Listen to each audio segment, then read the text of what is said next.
Alright, how y'all doing? Welcome back to MajorSlackVideos, your first stop for titillating tactical gaming, and we're going to take on one of the toughest missions in Borderlands 2, and that is the story mission, Where Angels Fear to Tread. And it definitely lives up to its name.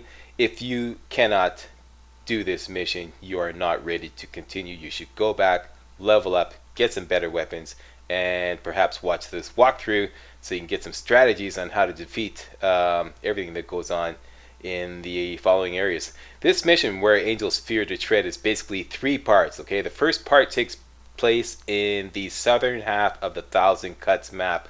If you haven't done this mission yet, this part of the map won't be revealed yet. About as far as will be revealed is maybe up to here. Okay, and this part here, this would be kind of like this force field across the door. You meet Claptrap here. He takes you through the force field. He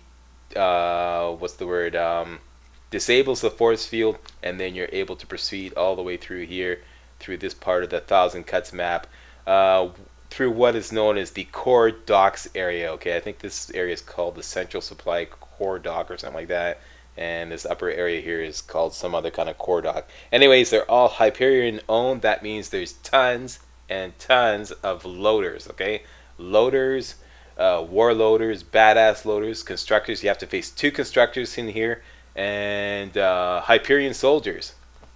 Okay, just a quick run through. You're going to go through here. There's no cover from air attacks, and you're going to be facing numerous air attacks from repair surveyors and jet loaders. Okay, so this is one of the key differences between this and other missions. There's no cover from air attacks. That's going to make it all the more hellacious, and on top of that, it's an uphill battle all the way through, and that's not figuratively speaking. That's literally speaking, uphill battle. Okay, and if you know anything about military strategy, battling uphill while you got the low ground is the worst case scenario. You know, ideally you want the high ground. You want to be battling downhill, but you're battling uphill all the way through. Okay, the first constructor is right there. The trigger line for that constructor is about there, so don't go across that trigger line until you're ready to face this constructor, which spawns right there. Okay, through here is a whole bunch of loaders of all kinds, war loaders, jet loaders, whatnot. Make sure you bring lots of corrosive weaponry, and if you're a sniper, it's going to help you out a lot, but I would definitely spec for running and gunning. I would spec in the cutting skill tree, because after you get past here and into the bunker, you're going to be doing basically a lot of running and gunning throughout the rest of the mission. Okay, so constructor there, you work your way through here. Whole bunch of mortar attacks here. It's just basically speed run through there. Come up into the second dock area. Whole bunch of more loaders and Hyperion soldiers here. More loaders here. Second badass constructor right there. Okay, the trigger line for that is right about there. When you go across that, spawns the second badass constructor. Take him down. Tons and tons of weapon chests to loot up here. Okay, so make sure you take a good look around, because you're going to come across a lot of loot. And then you work your way through here, down through here, and into the bunker. Okay, that's the overview of the first section of the Where Angels Fear to Tread mission. Second section takes place in the bunker. Third section takes place in this map called Control Core Angel, if I'm not mistaken, and I'll show you about all that in the videos to come. Alright, let's get on with Where Angels Fear to Tread. Alright, here we are at the beginning of the Thousand Cuts map. We're going to work our way to the southern part of the map and hook up with Claptrap.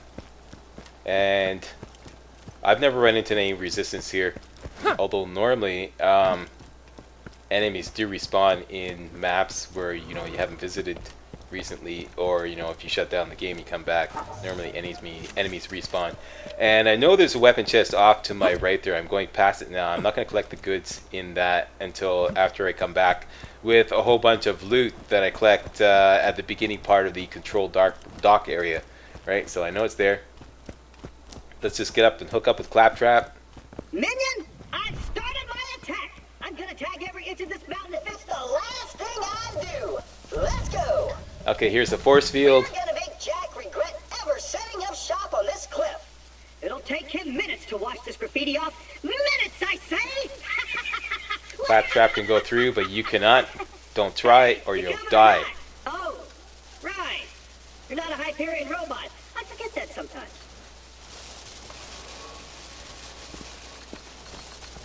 And he'll disable the force field. There we go. Now we can go through. First thing you want to do Got some buzzards heading your way. is hunker down behind these kind of like barriers here, okay? Because a couple of turrets are going to open up on the left there, and the buzzers will destroy them for you, okay? So just let them do their job. Next thing you want to do is take out these 2 jet loaders. You can see them way off in the distance there. The buzzers will attack them too, but if you can help them take them down quicker, all the better, because they will attack you. Comes right now, and I take it down. Mayday, mayday, we're coming in. Comes in for crash landing, 1 to go. And I think there it is right there. I think the buzzers might actually take care of this one. I forget what happens. But I am doing damage. Take some pot shots at it. Make sure you don't go past those 2 like obstacles that I hit behind, because you'll trigger the doors up ahead to open up, and then you got a whole bunch more loaders on your hand. Okay, so you want to take down the jet loaders before, you know, divide and conquer. You know, divide the air attack from, you know, the land attack, and you know, and you find this whole area a lot easier to deal with. And it looks like the jet loader took down one of my buzzards. The buzzards, the friendly buzzards, will respawn, eh? By the way, those are friendly buzzards, okay? Slab sends them out for you to help you out. And there's the other loader there. Trying to get him interested.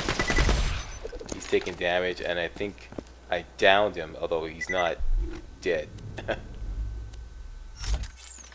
And on goes the shotgun. I'm not concerned about that loader anymore. I think he's down.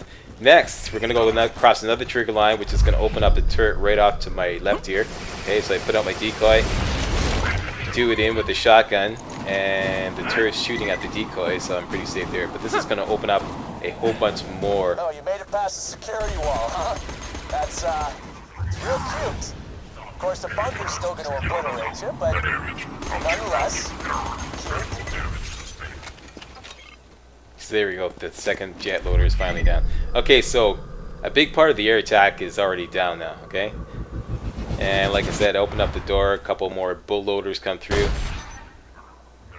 Bull loaders, one again. The best way to take it down is to shoot off their right arm, and then they drop their kind of like shield, and then you can shoot them in the eye. Get another critical hit and shoot me in the eye. See, his shield just dropped.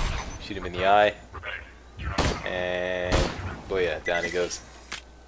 Best way to take down bull loaders: shoot off the right arm, then shoot them in the eye. Just reloading here. Now, up to the next part, I find the best thing to do is to take cover behind these barriers on the right here. Okay, but it's a little risky, because if you go too far off to the right, you'll fall off the map. Okay, and there's nothing to prevent you from doing that. And occasionally they'll throw a grenade and it actually blows you off the map, and you'll die instantly. But this is great cover, because what happens is you'll force any enemies to come straight at you. Okay, and you kind of like create a choke point, and then you can just like look up from behind the cover and check everything out. Do a lot of sniping. Watch out for repair surveyors. I just took one down there. See, it's great cover.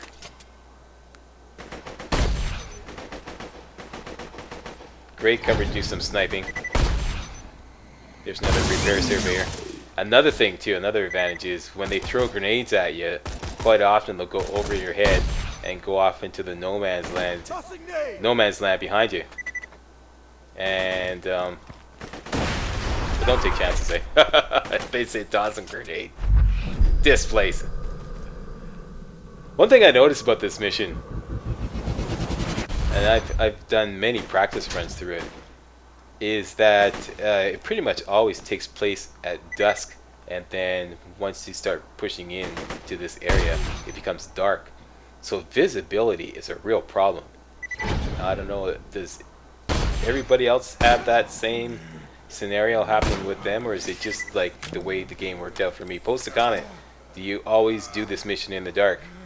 Because I've always done it in the dark. See, it's dark now. So visibility is a real problem. So take your time. If you're playing as Zero, take your time and use your decoy a lot so that you can like highlight the enemies in blue. Because as you can see, you can't see anything right now. It's pretty dark. See, it's on. Get a critical hit on that guy.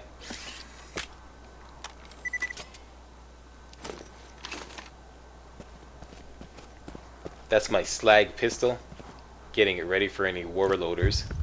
And now I'm just doing something I'll do frequently throughout this mission, that is drawing the enemy out. So just advance forward a little bit and draw out the enemies and then retreat back to your original position, your original cover. A lot easier to deal with them like that.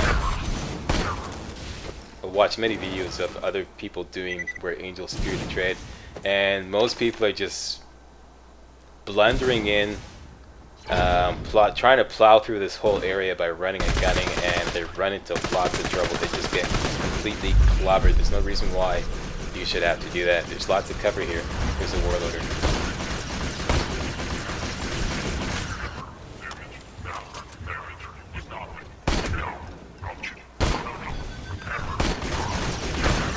Taking down warlorders, make sure you go for the joint between their guns and their shoulder, and it usually chops off their gun. Unfortunately, I've respected in the cunning skill tree, so I don't have the bore skill. That means that critical hit points, see, they're not highlighted anymore. So I just have to guess where the critical hit points are, but I know where they are. But it really helps out a lot, actually, to have those critical hit points clearly defined, outlined in red. So I'm sticking to my cover on the right side here. I'm watching the mini-map carefully for any red dots. And all the red dots are gone. After you do that batch of loaders, this is kind of like this container that drops down, and it's full of exploders. Okay, so watch out. So I'm going to do the same thing again. Draw them out. Try to trigger the container of exploders. There it is. Trigger our container of exploders. They come running out. Best way to deal with exploders is use your decoy. They go after the decoy and blow themselves up. And maybe a corrosive grenade or two to help them along. Here come some more friendly buzzards. Don't shoot down the buzzards. First time I played this mission, I wasn't quite aware of the storyline, you know, so I was thinking, oh no, buzzards! And I'm shooting down my own buzzards, you know, attacking them. Yeah, leave those guys alone, they'll help you out.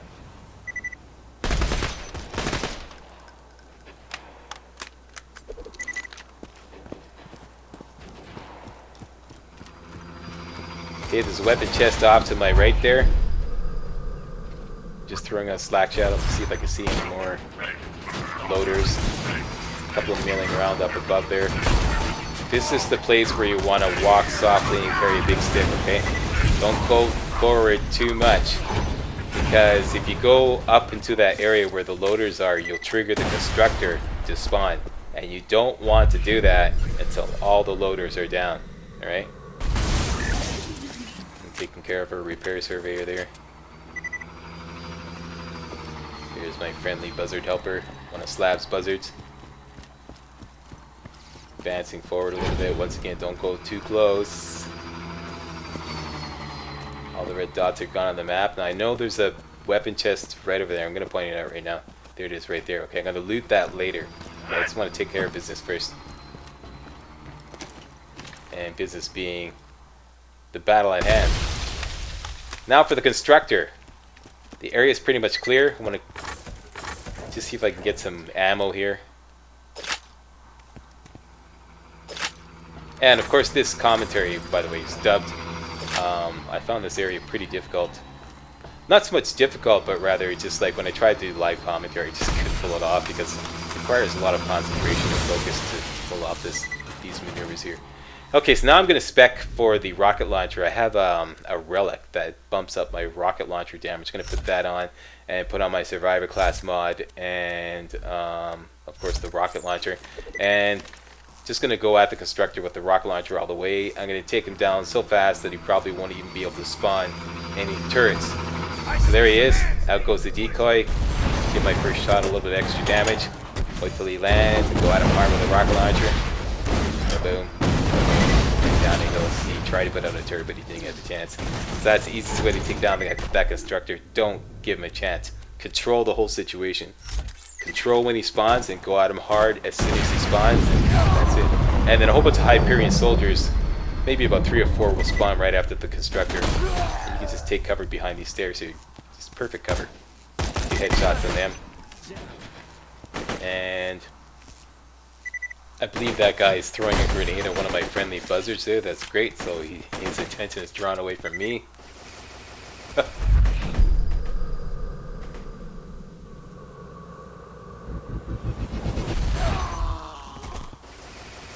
And those Hyperion soldiers will spawn little turrets, which can be really annoying, and they can really chew you up if you don't realize what's going on there. I remember the first time I played this mission, and I didn't realize that these Hyperion soldiers, there's a turret right there, I didn't even realize that they could spawn these turrets, and I kept wondering where all the turrets were coming from, and they were just like blasting away at me and really chewing out my health, and that was really annoying. So yeah, watch out for that. So that is it. This area is completely cleared out, and now I'm going to go looting. 2 weapon chests in this immediate area. Now I'm going to respec my my gear back to, namely the relic. I'm going to respec the relic back to the one that gives me an extra grenade and extra sniper rifle ammo capacity, if you will. And there's a weapon chest right there. Just checking my ammo, seeing what I need. And I don't get lucky here, just a bunch of class mods that I can't use or not interested in. No, I'm backing away from the containers as I'm opening them up in anticipation of a loot wee loader, I believe they're called, those little midget loaders that pop out of loot boxes every now and then. I've had them pop out of these loot boxes here, so watch out. It is possible. And of course got the rocket launcher ready to rock and roll for that situation.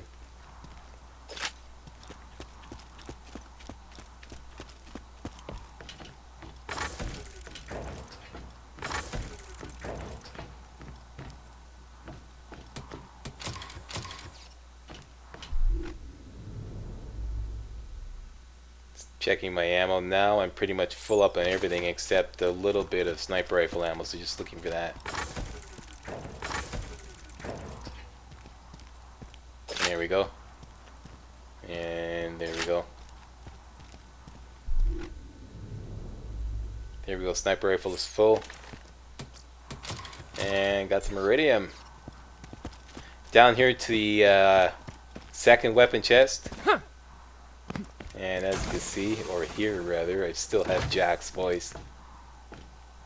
And here I get a bazooka, a TDR. And as you may or may not know, I do not like TDR weapons.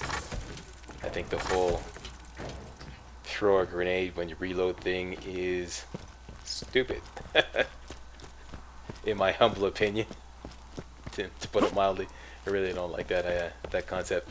So that's it. Got all the loot, and now I'm gonna make a run back to the vending machines right near the beginning of the 1,000 Cuts map. You can't do this safely without respawning all the enemies in this area that I just cleared out. So you probably want to do that because you want as much space in your inventory as possible. And that's it for this video. Thank you all very much for watching, and if you thought it was remotely entertaining, hey, don't forget to give the old Slackster a thumbs up. Coming up next, part 2 of Where Angels Fear to Tread. That's it. Slack is out.